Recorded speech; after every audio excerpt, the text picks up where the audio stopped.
تیسرا جھوٹا دفاع وہ کرتے ہیں، وہ کہتے ہیں کہ جی صحابہ کرام نے یزید کی بیعت کر لی تھی، تو آپ کو کیا مسئلہ ہے؟ صحابہ کرام نے یزید کی بیعت نہیں کی تھی، صحابہ کرام سے زبردستی بیعت لی گئی تھی تلوار کے زور پر. جھوٹ بولنا بند کریں. اگر آپ کو یقین نہ آئے تو 2018 میں جو کچھ ہوا پاکستان میں، زبردستی ایک بندہ مسلط ہوا ہم پہ اسٹیبلشمنٹ کے گن پوائنٹ کے اوپر، اور پھر سٹوری ریپیٹ ہوئی 2024 میں، ایک اور بندہ اسٹیبلشمنٹ کے گن پوائنٹ پہ ہم پہ مسلط ہو گیا. آج تک یہی ہو رہا ہے. تو بنو امیہ اس وقت کی اسٹیبلشمنٹ تھی، تلوار کے زور پہ سب کچھ ہوا. نہیں یقین آتا بخاری شریف کھول لیں، صحیح بخاری میں 4827 نمبر حدیث ہے.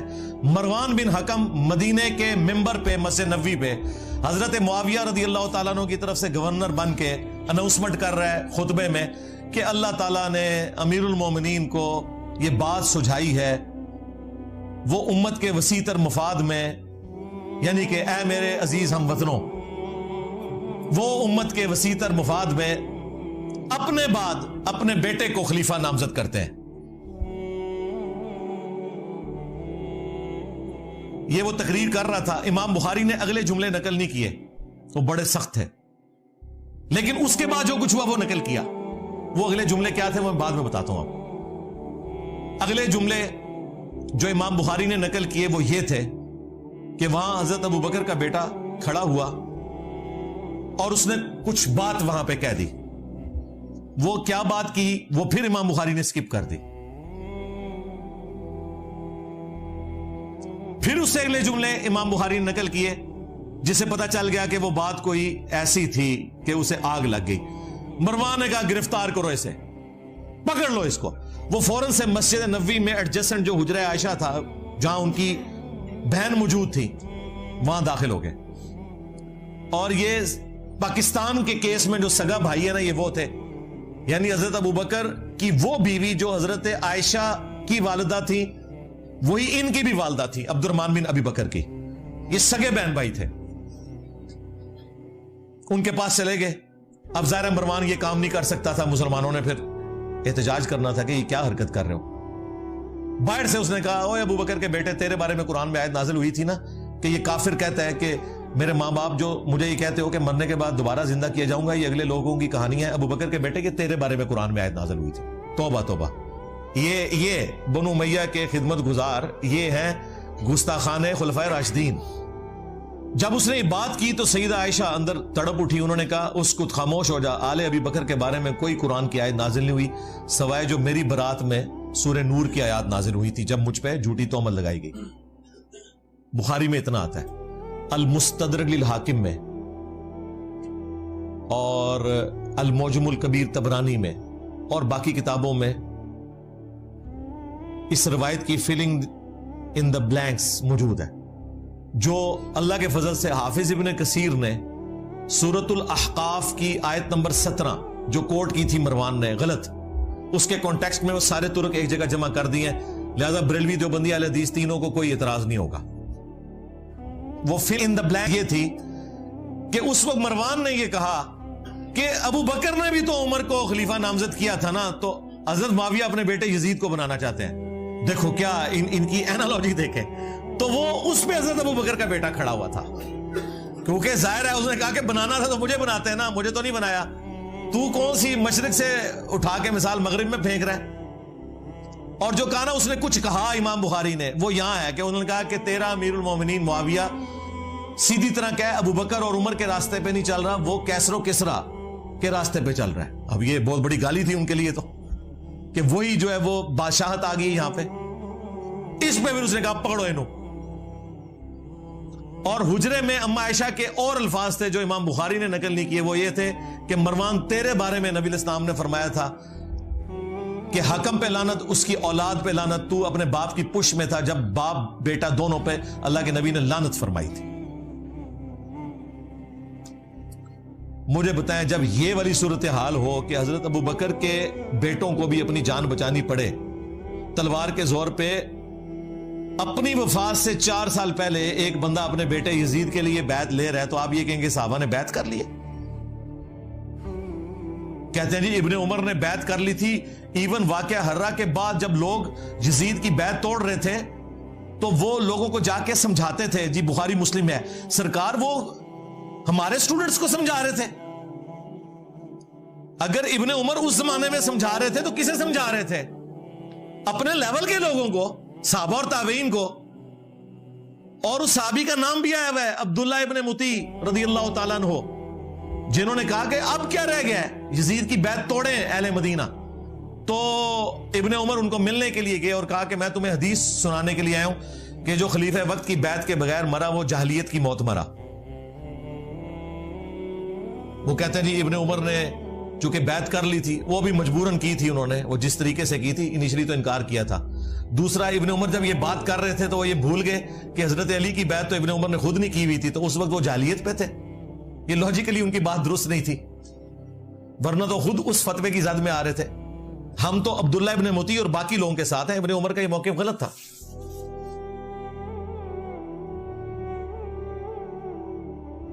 اور پھر دیکھیں ابن عمر کے ساتھ اسی بنو امیہ نے کیا کیا.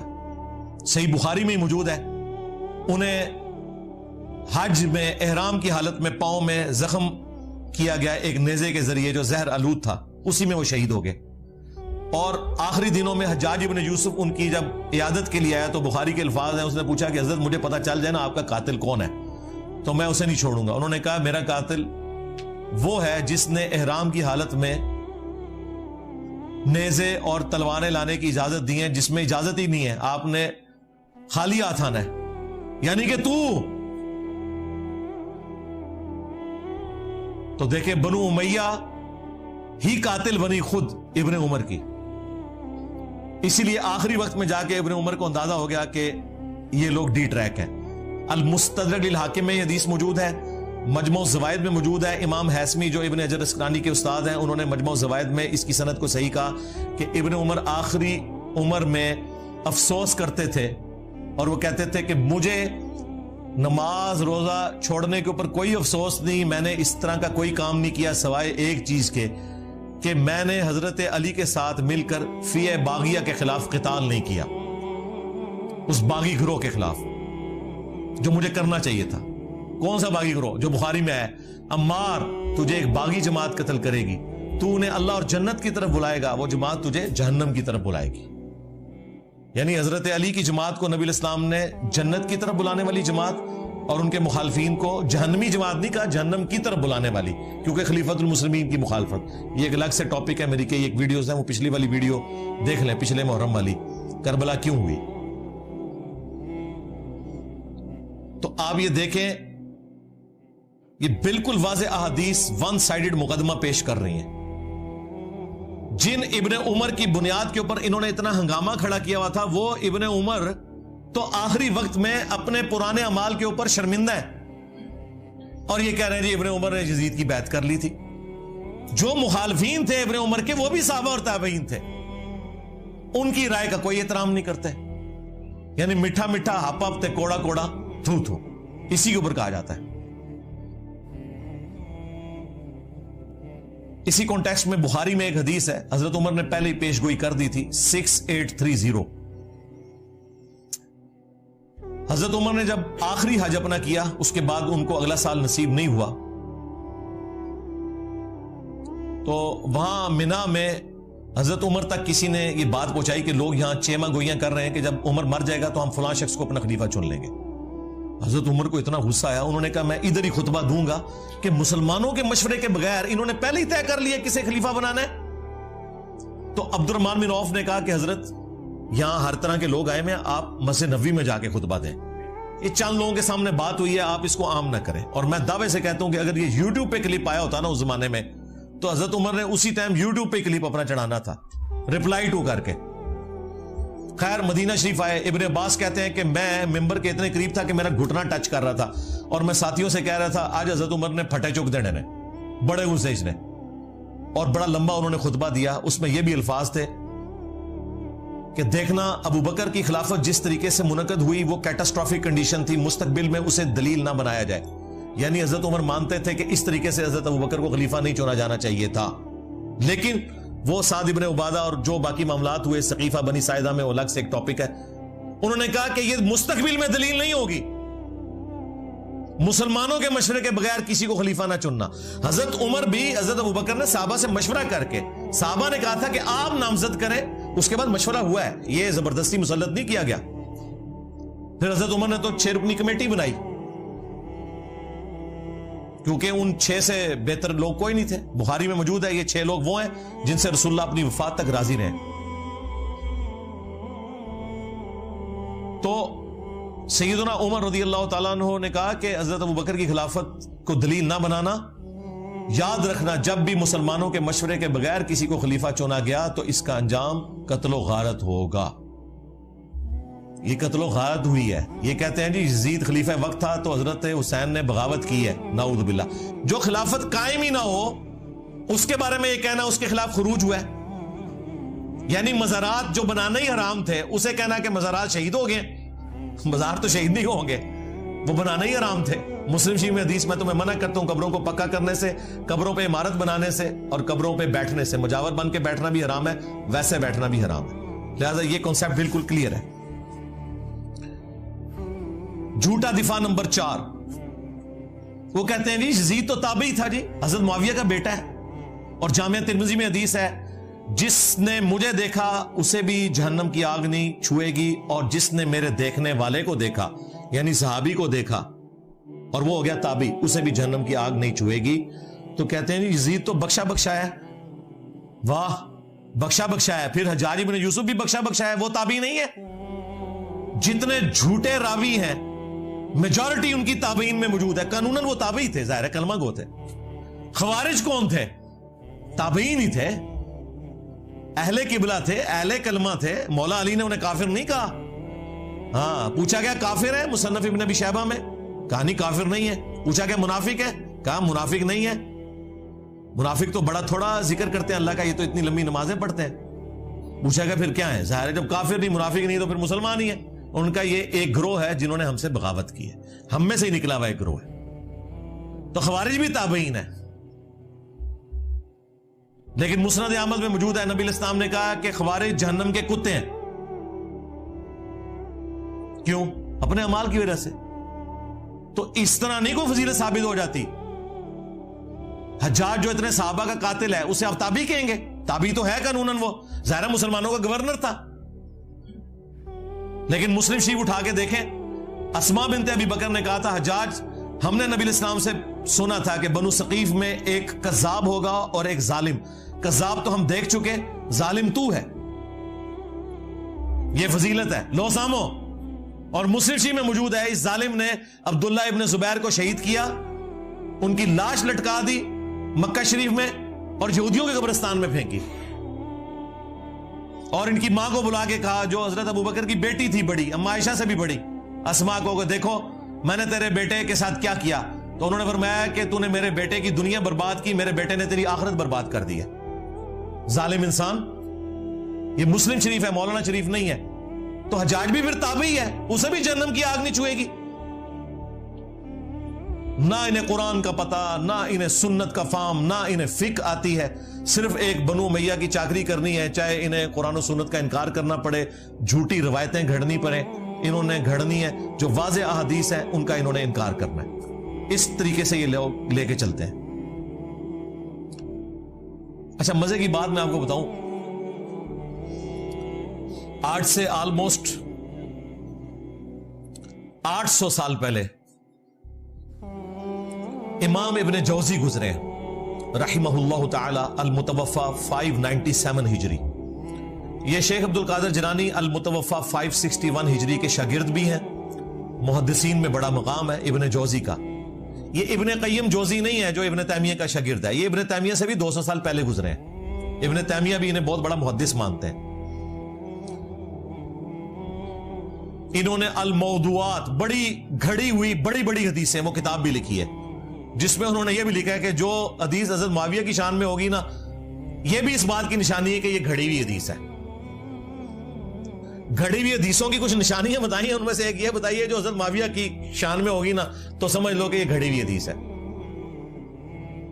اب یہ بہت بڑے محدث ہیں. ان کے زمانے میں ایک ناسبی تھا عبد المغیث, اس نے یزید کے فضائل کے اوپر کوئی رسالہ لکھا. تو ابن جوزی غصے میں آئے, انہوں نے ایک کتاب لکھی جو کتاب محدثین کے ہاں اتھینٹک مانی جاتی ہے. ابن تیمیہ نے بھی اس کی تعریف کی ہے, ابن کثیر نے بھی کی ہے.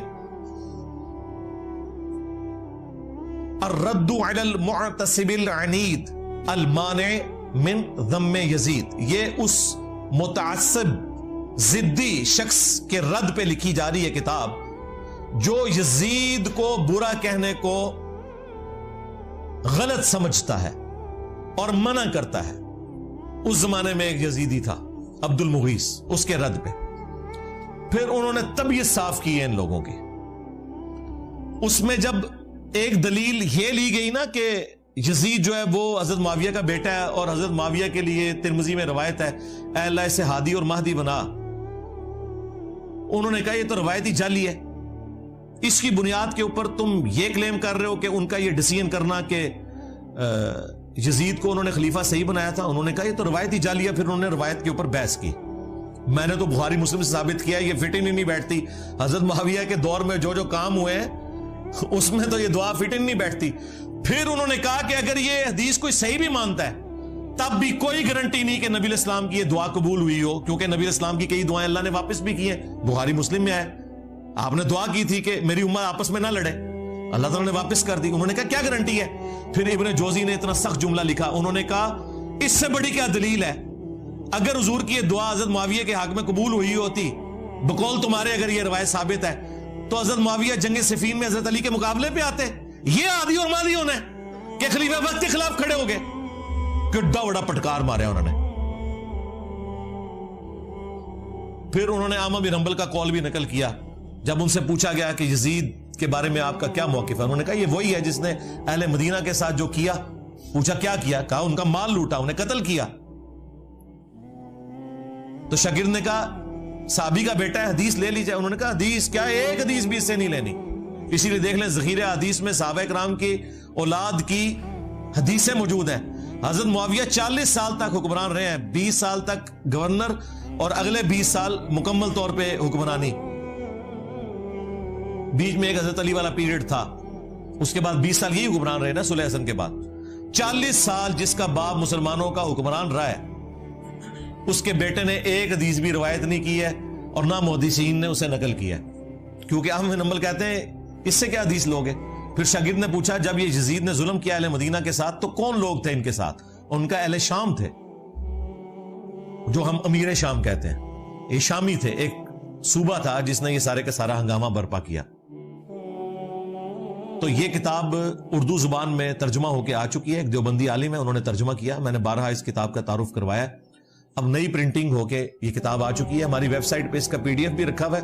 کسی نے PDF بنا دیا تھا تو ہم نے وہ اپلوڈ کر دیا, لیکن ہارڈ کاپی بھی آپ کے پاس ہونی چاہیے, وہ آپ منگوا سکتے ہیں. وہ کتاب کا ہم ٹائٹل پیج شیئر کروا دیں گے آپ کو. وہ کتاب پڑھنے سے تعلق رکھتی ہے, اس میں اور کئی چیزیں ہیں جو آپ کے لیے انشاءاللہ اس حوالے سے بینیفیشری ہوں گی. اچھا, اسی حوالے سے نا یہ بیچ میں ایک چوہا چھوڑ دیتے ہیں کہ جی اگر حضرت معاویہ نے اپنے بیٹے کو بنا دیا تو کیا ہوا, حضرت علی نے بھی تو اپنے بیٹے کو بنایا تھا. بالکل جھوٹ, حضرت علی نے کوئی اپنے بیٹے کو نہیں بنایا. مسند ابی یعلا میں, المستدرک للحاکم میں اور کتابوں میں موجود ہے. لوگوں نے حضرت علی کو کہا کیونکہ زخم لگنے کے بعد وہ کچھ دن زندہ رہے کہ آپ اپنا خلیفہ کسی کو نامزد کریں. انہوں نے کہا میں تمہیں ویسے ہی چھوڑ کے جاؤں گا جس طرح نبی الاسلام چھوڑ کے گئے تھے, تم اپنا خلیفہ خود چنو گے. اور یہ ظالم کہتے ہیں کہ حضرت علی نے حسن ابن علی کو اپنے بعد خلیفہ نامزد کیا. وہ صحابہ کرام نے مشورے سے چنا تھا. اس حوالے سے شیخ البانی نے ایک روایت لی ہے کہ میری امت کا پہلا شخص جو میری سنت کو بدلے گا وہ بنو امیہ سے ہوگا. اور شیخ البانی نے ساتھ پتہ کیا لکھا, یہ وہ شخص ہوگا جو خلافت کو ملوکیت بنا دے گا. تو دیکھ لیں پھر بنو امیہ کا پہلا شخص جس نے خلافت کو ملوکیت بنایا وہ کون ہے. حضرت ابو بکر بنو تیم سے, بنو امیہ سے نہیں. حضرت عمر بنو عدی سے, بنو امیہ سے نہیں ہے. حضرت عثمان بنو امیہ سے ہیں لیکن انہوں نے اپنے بیٹے کو نہیں بنایا. اس کے بعد حضرت علی بنو ہاشم سے ہیں. اس کے بعد حسن ابن علی کے 6 مہینے. پھر حضرت معاویہ رضی اللہ تعالیٰ عنہ بنو امیہ سے ہیں, انہوں نے اپنے بیٹے کو بنایا. جی بنایا, وہ ہم آپ کو پہلے بتا چکے ہیں. تو شیخ البانی جو محدث اعظم سعودیہ تھے, اس دور کا امام بخاری ان کو مانتے ہیں, اہل حدیث بھی اور دیوبند بھی, اور بریلوی بھی وقت آنے پہ انہیں کوٹ کر دیتے ہیں. انہوں نے اشارتاً کہا کہ یہ وہ شخص ہوگا جو خلافت کو ملوکیت میں بدل دے گا, میری امت میں پہلا شخص جو میری سنت کو بدلے گا. تو یعنی انہوں نے نام لیے بغیر بتا دیا کہ یہ بندہ کون ہے, یزید کے ابا جی. ٹھیک ہو گیا. پانچواں جھوٹا دفاع, وہ کہتے ہیں نہیں حضرت علی کا جو اپنا بیٹا ہے محمد بن حنفیہ, اس نے تو بڑی تعریف کی ہے یزید کی. ہم پوچھتے ہیں کہاں لکھا ہوا ہے, کہتے ہیں تاریخ میں لکھا ہوا ہے. تاریخ میں اگر 5% باتیں یزید اور ان کے والد کے حق میں ہے نا, تو 95% ان کے خلاف ہیں, بلکہ ایمان ثابت کرنا بھی مشکل ہو جائے گا اگر تاریخ تبری کے حوالے ہم نے پیش کیے تو. حدیث سے بات کرو. جی حدیث میں تو اس طرح کی کوئی بات نہیں, آپ کو پتا ہے ہماری باتیں حدیثوں میں تو نہیں نکلتی. جی ہمیں پتا ہے, یہی تو ہم رونا رو رہے ہیں, لیکن وہ تاریخ میں تو ہے. جی ہم کہتے ہیں وہ جو تاریخ تم پیش کر رہے ہو وہی پوری پڑھ کے بتا دو. ابن کثیر نے نقل کی ہے یہ مردود روایت, لیکن یہ روایت پوری نہیں پڑھ سکتے, وہ ان کے گاٹے فٹ ہو جائے گی. اس روایت میں پتا کیا ہے, عبداللہ ابن مطیع صحابی محمد بن حنفیہ کے پاس آتے ہیں جو تابعی ہیں, جو حضرت علی کے بیٹے ہیں حنفیہ نامی عورت سے. انہیں آگے کہتے ہیں کہ حضرت آپ کا بھائی حسین شہید ہو گیا, یزید حکمران بن گیا, آپ کیوں نہیں قیام کرتے؟ تو ساتھ ہی کہا کہ اہل مدینہ میں سے کچھ لوگ شام سے آئے ہیں, انہوں نے یزید کو اس حال میں پایا ہے کہ وہ تارک الصلاح ہے, وہ شراب پیتا ہے اور کتاب و سنت سے تجاوز کرتا ہے. تو محمد بن حنفیہ نے کہا کہ نہیں, میں تو جتنا عرصہ یزید کے پاس رہا ہوں میں نے تو اسے نماز کا پابند پایا ہے اور سنت کا عامل پایا ہے. تو انہوں نے کہا حضرت وہ جتنے دن آپ رہے ہیں نا ادھر, اتنے دن اس نے آپ کو دکھانے کے لیے سب کچھ ایکٹنگ کی ہے, اصل میں تو وہ شرابی ہے, تارک الصلاح ہے اور کتاب و سنت کو پائمال کرنے والا ہے. اب یہ پوری روایت تھی, انہوں نے آدھی لے لی کہ محمد بن حنفیہ نے کہا میں اسے نماز کا پابند پاتا ہوں, جبکہ صحابی کہہ رہا ہے کہ وہ شرابی ہے, تارک الصلاح ہے, کتاب و سنت کا مذاق اڑاتا ہے. اب مجھے بتائیں صحابی اور تابعی کی بات ٹکرائے تو کس کی بات مانی جائے گی؟ انہوں نے آدھی روایت نقل کی. اسی لیے ہمارے جو استاد تھے شیخ زبیر صاحب, انہوں نے فتاوی علمیہ میں باقاعدہ اس روایت کو ڈسکس کر کے کہا کہ اگر اس روایت کو تم صحیح مانو گے نا, پھر ماننا پڑے گا کہ یزید نماز بھی نہیں پڑھتا تھا, وہ شرابی بھی تھا اور کتاب و سنت کو توڑتا تھا, اس کے احکامات سے تجاوز کرتا تھا. بہتر یہ ہے کہ اس روایت سے جان چھڑا لو. انہوں نے کہا میرے نزدیک یہ پوری روایت ثابت ہی نہیں ہے, کیونکہ اگر روایت لینی ہے پھر پوری لینی ہے, آدھی تو نہیں لینی. سند تو ایک ہے اور وہ مردود سند ہے. یہ جناب جو انہوں نے ایک رٹ لگائی تھی کہ محمد بن حنفیہ نے تعریف کر دی, لو سامو اور پوری تعریف بیان کرو, پھر پتہ چلے گا صحابی کرتے ہو, صحابی کو تو تم نے چھوڑ دیا. جھوٹا دفاع نمبر 6, وہ کہتے ہیں نہیں حضرت حسین کو تو کوفیوں نے مار دیا تھا, خود شیعہ علی نے مار دیا تھا, ایم یزید کے متھے مار دیا.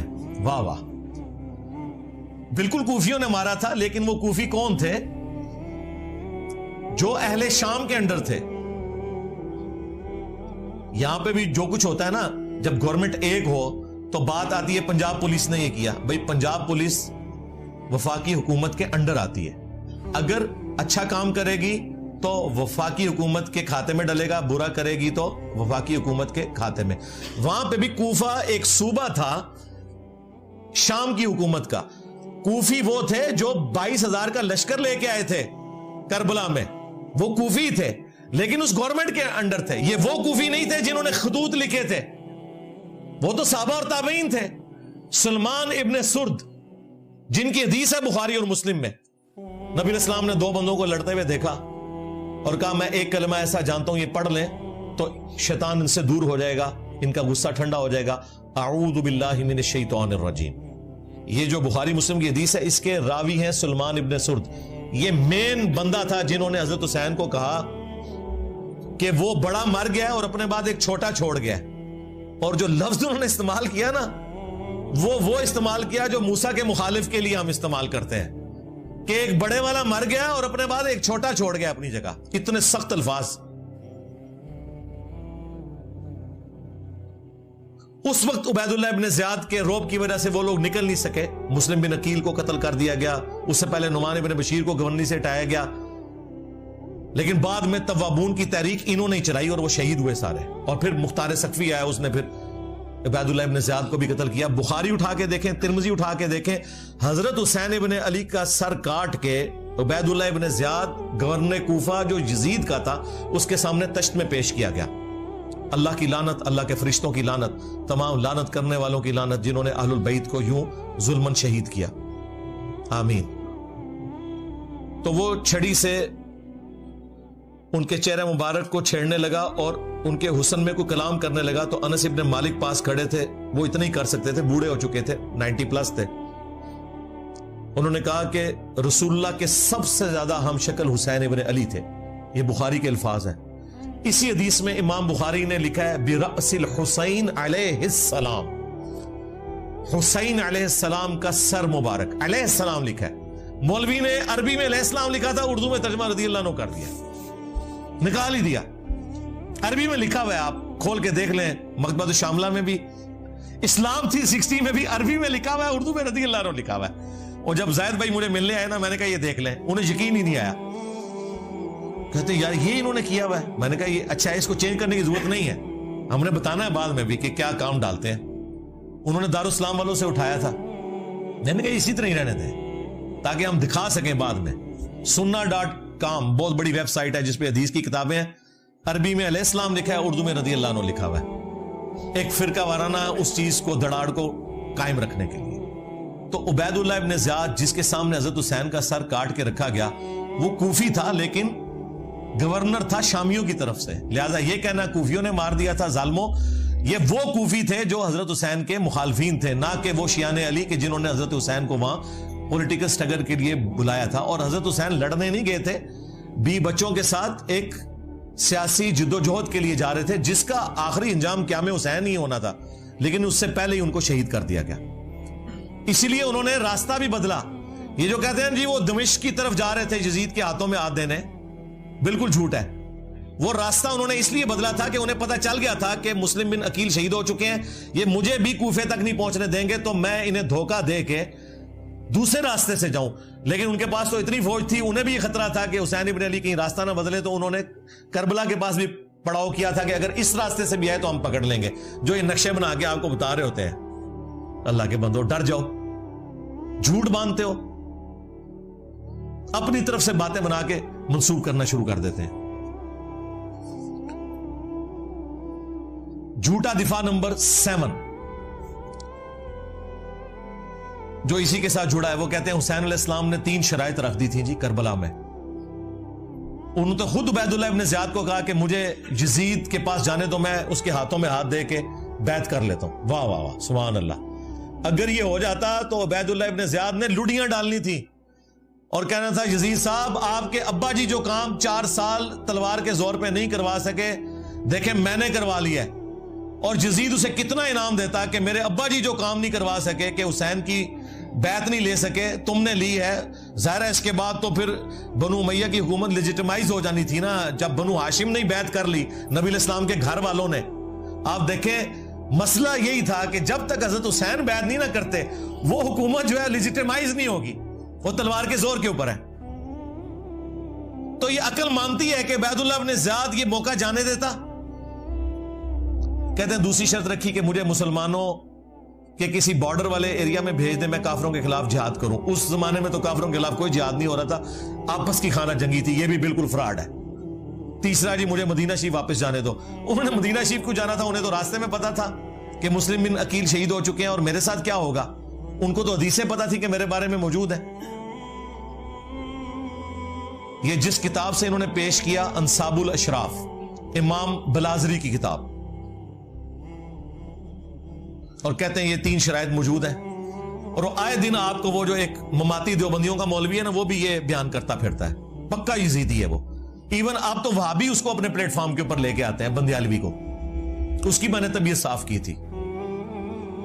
کلن یاد آیا جے, میں انہوں پر دسا سی تنہوں قرآن بھی نہیں آتا ظالم, کتھوں چیزاں چک کے کتھے فٹ پہ کرنا ہے. کلن وعد اللہ الحسنہ, اس کی میں نے تفسیر بھی بیان کی تھی, قرآن سے, بخاری سے, مسلم سے. یہ اس نے ذلیل حرکت کی کہ اس نے کہا یہ 3 شرائط تھیں. انصاب الاشراف جو کتاب ہے نا، اگر اس کتاب سے یہ تم نے روایتیں ماننی ہیں تو پھر اس میں تو بہت کچھ لکھا ہوا ہے جو تمہیں ہضم نہیں ہوگا. اسی لیے ہمارے استاد شیخ زبیر علی زئی صاحب نے اگرچہ فضائل صحابہ کتاب میں یہ روایت نقل کی انصاب الاشراف سے، اور لکھا کہ اس کی سند حلال بن یساف تک تو درست ہے، لیکن یہ نہیں انہوں نے کنفرم کیا کہ حلال بن یساف واقعہ کربلا میں تھا یا نہیں، اور بعد میں اس کتاب سے ہی جان چھڑا لی. حلال بن یساف بھی فارغ ہو گیا. وفات سے پہلے انہوں نے فتاوی علمیہ میں مضمون لکھا کہ امام بلازری کی کتاب ثابت نہیں ہے. لیکن یہ انہوں نے کیوں کیا وہ آپ کو میں بتاؤں گا، یہ انہوں نے نہیں بتایا. یہ جب میری ان سے ڈسکشن ہوئی تو انہوں نے کہا کہ علی بھائی اگر ہم اس کتاب کو صحیح مانیں نا تو اس میں تو باقی روایتیں موجود ہیں، ان کا کیا کریں گے. میں 3 روایتیں پیش کرنے لگا ہوں الزامی جواب کے طور پہ. یہ نہ ہو اس کو کوئی کلپ کاٹ لے، وہ گلے پھاڑنے والے مولویوں نے میرا یہ کلپ کاٹ لیا تھا کہ اگر تم نے 3 شرائط والی کتاب انصاب الاشراف کو ماننا ہے تو اس میں یہ لکھا ہوا ہے یزید کے والد کے بارے میں کہ اس کا تابوت جہنم کی آگ میں ہے. جی یہ لکھا ہوا ہے. یزید کے والد کے بارے میں لکھا ہوا ہے کہ جب تم اسے دیکھو کہ میرے ممبر پہ چڑھا ہے اسے قتل کر دینا. اور پھر وہ مشہور روایت جس کا کوئی سرا پکڑا ہی نہیں دیتا تھا کہ اس روایت کا مقصد کیا ہے، وہ روایت بھی پوری اس کتاب میں لکھی ہوئی ہے. اگر اس کتاب کو صحیح ماننا ہے تو پھر آپ دیکھیں آپ کے ساتھ کیا ہوتی ہے. وہ روایت تھی مسند البزار میں مجموع الزوائد میں صحیح سند کے ساتھ کہ نبی علیہ السلام نے 3 لوگوں پہ لعنت فرمائی. آپ کے سامنے سے ایک اونٹ گزر رہا تھا، آپ نے فرمایا جو اونٹ پہ بیٹھا ہوا ہے اس پہ بھی اللہ کی لعنت، جو اونٹ کو ہانک رہا ہے اس پہ بھی اللہ کی لعنت، اور جس نے اس کی مہار پکڑی ہوئی ہے اس پہ بھی اللہ کی لعنت. یہ روایت ختم ہو جاتی ہے مسند البزار میں مجموع الزوائد میں. اب اس روایت سے کیا رزلٹ نکلے گا جب تک یہ نہ بتایا جائے کہ اس اونٹ کے اوپر وہ شراب لے کے جا رہے تھے، ایرون لے کے جا رہے تھے، چرس لے کے جا رہے تھے، لعنت کیوں ہوئی، وہ بندے کون تھے. وہ محدثین نے اپنی کتابوں میں ان بندوں کے نام نہیں بتائے. ظاہر مشکل ہو جانا تھا، سنیت کا ایک غلبہ، سنی ہمیشہ حکومت میں رہے آپ کو پتا ہے. لیکن یہ روایت اپنی جگہ موجود ہے. اسے کہا جاتا ہے اونٹ والی حدیث کہ اونٹ پہ بیٹھے ہوئے پہ بھی لعنت، ہانکنے والے پہ بھی، مہار پکڑنے والے پہ بھی. کیوں لعنت؟ یہ بندے کون ہیں کوئی ذکر نہیں. انصاب الاشراف میں موجود ہے کہ وہ 3 بندے کون تھے. ان بندوں پہ اصل میں لعنت کی گئی تھی. اگر اس کتاب کو کسی نے صحیح ماننا ہے 3 شرطوں والی کتاب، ہم تو کہتے ہیں مانو پھر اگے بھی ٹرو، فارغ ہی ہو جاؤ. انصاب الاشراف میں لکھا ہے کہ اونٹ پہ یزید کے دادا ابو بیٹھے ہوئے تھے. ہاں جی، اونٹ کی مہار یزید کے ابا جی کے ہاتھ میں تھی، اور اونٹ کو ہانکنے والا یزید کا چاچا تھا. چچا ایک چشتی چاچو ہے نا، ایک یزید کا بھی چاچو ہے.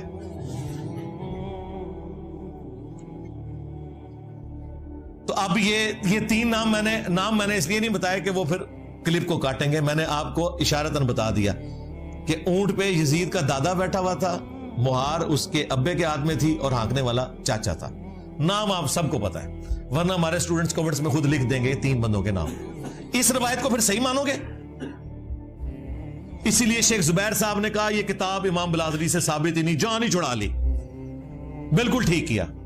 آندہ کوئی 3 شرائط والی بات کرے، اسے کہو 3 شرائط والی بات کرو گے تو 3 ملعون لوگوں کا ذکر ہم کریں گے. پھر ہاں وہاں 3 شرائط، یہاں 3 وہ لوگ جن پہ اللہ کے نبی نے لعنت فرمائی ہے. پھر ظاہر ہے یہ پیرلل میں آئے گا. اور صرف لعنت نہیں کہا کہ یزید کے باپ کا تابوت جہنم کی آگ میں ہے، یزید کے باپ کو جب ممبر پہ دیکھو تو اسے قتل کر دینا. یہ ساری روایتیں بتائیں گے. لہذا بہتر یہ ہے کہ انصاب الاشراف سے جان چھڑا لیں.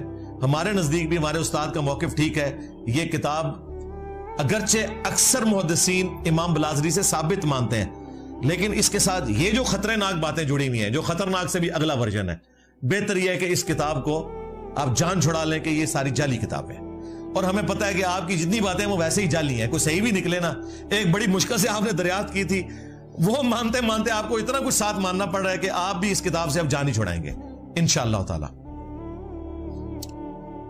جھوٹا دفاع نمبر 8، تھرڈ لاسٹ.